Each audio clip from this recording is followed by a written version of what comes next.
பொள்ளாச்சியில் full picture sir. சம்பளமே பேசல, சம்பளம் வாங்கல. இப்போ அப்போல்லாம் அவர் எப்படி இருக்காருன்னா பீக்கில் இருக்காரு. அவர் டேட்டுக்காக அத்தனை பேர் அலைஞ்சிக்கிட்டு இருக்காங்க. பொள்ளாச்சியில் 17 நாள் முடிச்சிட்டேன். நான் 20 நாள் கேட்டேன், 17ஆவது நாள் முடிச்சு அனுப்பிச்சிட்டேன். படம் ரிலீஸ் ஆகிடுச்சு.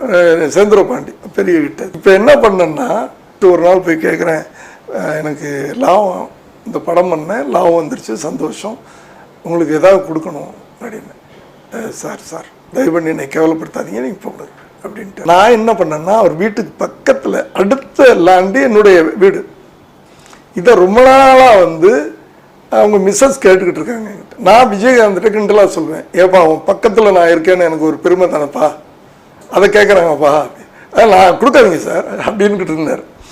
நான் என்ன பண்ணேன்னா அவருக்கே தெரியாமல் அவங்க மிஸ்ஸஸை கூட்டிகிட்டு போய் அவங்க பேரில் நான் பண்ணி கொடுத்த பிறகு அவங்கள்ட்ட சொல்லியிருக்காங்க. ஒரு 11 மணிக்கு இது நடந்திருக்கு சார்.